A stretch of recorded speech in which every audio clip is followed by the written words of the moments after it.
Oke, assalamualaikum warahmatullahi wabarakatuh. Perkenalkan, nama saya Dwi Chandra dengan NIM 2022 Jadi di sini saya akan membahas tentang UTS robotika, yang dimana itu ada dua soal. Nah, untuk soal yang pertama, itu dapat diketahui bahwa ada dua konveyor. Ini konveyor A dan ini untuk konveyor si B. Nah, di tengah-tengah sini ada robotic arm. Nah, antara konveyor A dan konveyor B itu adalah 40 cm. Nah, di sini pada suatu line produksi suatu barang dengan kategori tertentu dengan berat 100 gram. Oke, jadi beratnya 100 gram ya, berat barang. Berat 100 gram. Nah, dan dipindahkan, ingin disortir. Jadi berat 100 gram itu ingin disortir dan dipindahkan dari belt conveyor A ke belt conveyor B seperti yang ditunjukkan pada gambar di atas. Jadi barangnya itu nanti dipindahkan dari conveyor A ke conveyor B. Nah, buatlah spesifikasi dari robotic arm yang mampu melakukan tugas tersebut. Oke, jadi di sini akan membuat spesifikasi dari robotic armnya. Nah, pada robotic arm itu ada yang namanya DOF atau degree of freedom. Oke. Nah, jadi kita coba buat dulu untuk robotic armnya itu seperti apa. Nah, saya akan mendesain bahwa robotic armnya itu akan seperti ini. Ini untuk alasannya. Nah, ini untuk alas. Kemudian di sini ada tangkai atau lengan. Nah, di sini ada lengan, kemudian begini. Oke, mungkin cukup sesimpel ini saja untuk robotic armnya. Nah, di sini ada, kita katakanlah ada end efektornya. Nah, oke. Jadi untuk DOF-nya itu ada yang pertama itu di sini. Nah, di sini dia bisa memutar memutar ya. Untuk bawahnya itu dia bisa memutar. Jadi bisa ke kanan, bisa putar ke kanan dan bisa putar ke kiri juga. Begitu. Nah, itu DOF yang pertama. DOF yang kedua dia ada di sini. Nah, ini dia bisa ke arah sana dan ke arah sini. Jadi dia itu gini, kayak gini. Nah, bisa gini, bisa gini, bisa gini, bisa gini. Jadi itu untuk DOF yang kedua. Nah, DOF ketiga juga sama. Dia seperti DOF yang kedua, dan di sini ada servo juga ya. Di sini ada servo. Nah, di sini DOF ketiganya, dan DOF keempat dia ada di end vector.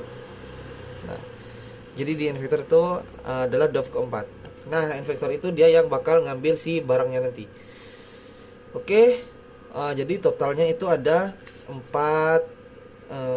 Jadi untuk spesifikasinya hanya ada 4 DOF atau degree of freedom. Nah, oke, kemudian untuk spesifikasi yang kedua itu terkait ukuran dari lengannya. Nah, di sini bisa dilihat bahwa jarak dari conveyor belt A ke B itu 40 cm. Nah, saya akan buat untuk lengan pertama itu dia cukup 30 cm. Dan untuk lengan kedua dia juga 30 cm. Nah, jadi lengan 1 30 cm dan lengan 2 30 cm. Oke, selanjutnya kita akan membahas tentang spesifikasi dari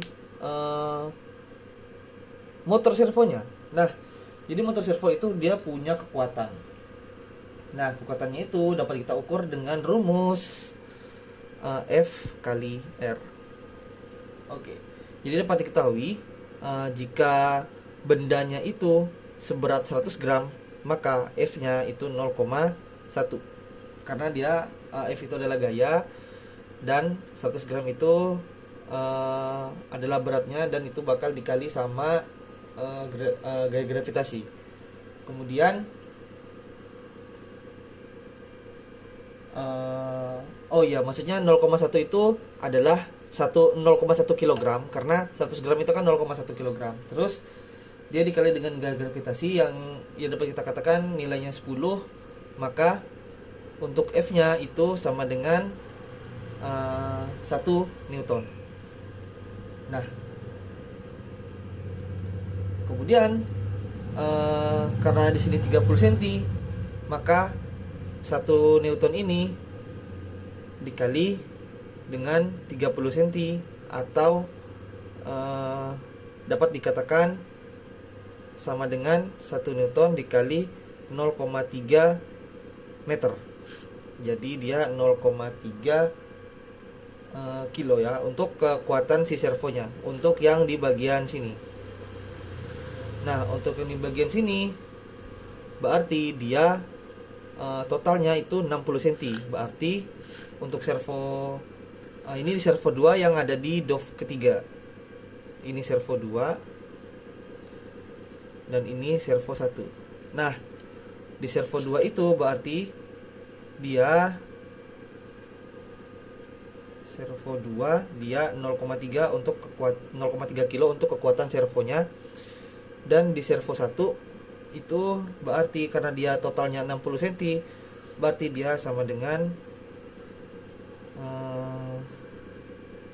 0,6 kilo untuk kekuatan dari servonya. Oke, untuk spesifikasinya sudah cukup sampai di situ. Sekarang kita membahas tentang rumus dari inverse kinematik. Inverse kinematik ya, benar, inverse kinematik. Nah, jadi sebenarnya kinematik itu dia ada dua, ada forward kinematik, yang dimana forward kinematik itu kita sudah mengetahui panjang lengan dan segala macam, dan kita ingin mencari posisinya. Sedangkan yang inverse kinematik, kita itu sudah mengetahui posisinya, tapi kita ingin mencari sudut-sudutnya. Oke, jadi yang pertama kita membayangkan bahwa si robotic armnya ini dia kita pertama-tama gambar dua grafik terlebih dahulu seperti ini. Nah, ini X, ini Y, dan yang kedua ini Z, ini Y. Kebalik, ini Y, ini X, ini Z, ini X. Nah, yang di sini dia itu tampak dari atas. Nah, jadi kalau kita lihat di robotic armnya, di sini dia tampak dari atas. Misalnya saja dia hanya posisinya seperti ini. Nah, di sini itu adalah nilai dari theta 1. Nah, kita ingin mencari tahu nilai dari theta 1 itu sama dengan berapa. Nah, kita bisa lihat di sini. Kita andaikan saja bahwa garis ini itu adalah A. Nah, nilai dari theta 1 itu adalah tan min 1 kali Y per X. Sedangkan nilai A nya itu, atau dari panjang lengannya itu, kita dapat katakan bahwa dia adalah akar X kuadrat plus Y kuadrat. Nah, kemudian bagaimana dengan yang tampak dari depan? Nah, yang tampak dari depan dia dapat dikatakan seperti ini, berarti lengan 1 dan lengan 2. Nah, posisi yang kita inginkan itu berarti ada di sini. Nah, kalau lihat di sini dia itu ada dua sudut. Yang pertama di sini sudut, dan ada sudut yang di sini juga. Nah, ini dapat kita cari dengan menggunakan hukum kosinus. Jadi hukum kosinus itu dia C2 sama dengan A kuadrat plus B kuadrat dikurang 2AB cos C. Nah, dari rumus ini maka akan dilihat dulu di sini ada C kuadrat. Nah, C kuadratnya itu yang mana? C kuadrat itu dari titik ini sampai ke titik di sini. Jadi di sini adalah yang namanya C. Nah, Kemudian dari rumus ini dapat kita jabarkan sehingga kita mendapatkan rumus. Jadi ini saya singkat saja. Dari rumus yang ini kita akan mendapatkan untuk theta 2 nya itu kan dia ada di sini, theta 2 dan L2. Nah, terus di sini ada theta 1 nya. Nah, theta 1 berarti ini adalah L1. Nah, dari rumus ini bisa kita jabarkan sehingga secara singkat saja ini akan menjadi theta 2 sama dengan arc cos dikali x kuadrat plus y kuadrat min lengan 1 kuadrat min lengan 2 kuadrat per 2 kali lengan 1 kali lengan 2. Nah, itu adalah untuk dari lengan dari theta 2 nya. Nah, sebenarnya nilainya itu tidak bisa tepat karena misalnya saja saya coba contohkan lagi. Nah, misalnya saya buat lagi di sini terus begini. Nah, misalnya saya pengen posisinya di sini. Nah, ini kondisi pertama. Kondisi kedua bisa saja dia seperti ini, dari bawah terus ke atas. Nah, sebenarnya itu sama saja. Maka dari itu untuk posisinya itu dia sebenarnya tidak ada yang dapat dikatakan unik apa namanya rumusnya gitu ya. Jadi itu yang namanya dengan redundansi. Nah, kemudian kita balik lagi ke sini. Ketika kita sudah mendapatkan nilai dari theta 2 nya, maka theta 1 nya dapat dikatakan bahwa theta 1 yang ini maksudnya ya, yang ini bukan yang ini. Nah, itu dia adalah perkiraan theta 1 plus alpha. Nah, jadi untuk perhitungannya mungkin segini saja dari inverse kinematik. Nah, kemudian redundansi itu disebabkan karena theta 2 memiliki dua kemungkinan nilai. Maka dari itu yang theta 1 juga dapat memiliki dua kemungkinan nilai. Maka theta 1 juga dapat kita jabarkan dengan rumus arc sin dikali dengan 2 sin theta 2 per akar n kuadrat plus y kuadrat